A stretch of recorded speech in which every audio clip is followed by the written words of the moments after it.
Hello friends. जय सांवरिया से जय श्री राम और जय खाटू श्याम।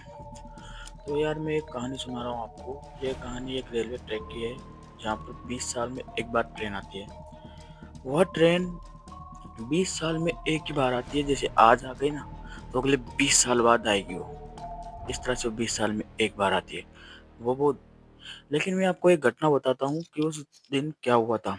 जैसे वो ट्रेन आती है ना, वैसे ही वो उसमें एक भी पैसेंजर नहीं होता गाइस, एक भी पैसेंजर। वह ट्रेन पूरी खाली आती है। और उस ट्रेन में खास बात यह है कि उसको चलाने वाला भी नहीं दिखता।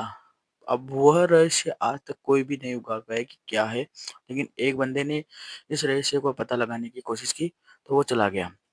रात के करीबन 12-1 बज रहे थे और वो वहां पे गया।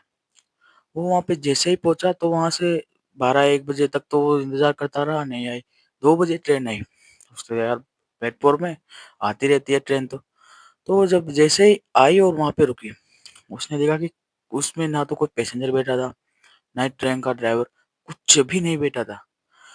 और उसने एक गंध महसूस की, जैसे कि वो ठंडे लोहे की गंध आती है ना, ऐसी गंध उसको नाकों में बहुत जोर जोर से आ रही थी।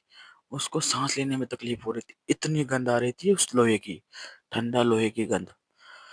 और जब उसने थोड़ी देर इधर उधर देखने के बाद देखा ना, तो उसको कुछ समझ में नहीं आ रहा था कि क्या हो रहा है क्या नहीं, क्योंकि बिना पैसेंजर की ट्रेन, बिना ड्राइवर की ट्रेन कैसे आ सकती है हमारे तरफ।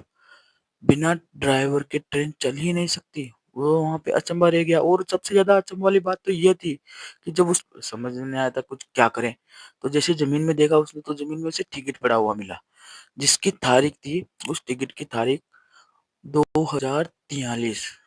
वह पागल हो गया। उसे समझ में नहीं आ रहा क्या हुआ ये। उसने खुद लिखा इस बारे में। वो जब घर पे गया तो उसे कुछ दिनों तक बुखार आया और वह पता नहीं किस तरह से पागलों जैसी हरकतें करने लग गया। और वो टिकट मुझे पता नहीं कहाँ पे है। मैं उसके बारे में आगे रिसर्च करके आपको बताऊंगा। लेकिन आप मुझे एक सवाल का जवाब दीजिए कि रेलवे डिपार्टमेंट क्या कर रहा है। अगर यह सच्ची घटना है तो इस पर रेलवे डिपार्टमेंट या फिर सरकार को या फिर किसी भी डिपार्टमेंट को जो कि ऐसी घटनाओं के बारे में रिसर्च करता है, उसे वहां पर जाकर रिसर्च करनी चाहिए, वहां पर जाकर परखनी चाहिए। धन्यवाद। जय सौर्य सेठ, जय खाटू श्याम। वीडियो अच्छी लगी हो तो लाइक शेयर सब्सक्राइब जरूर करना।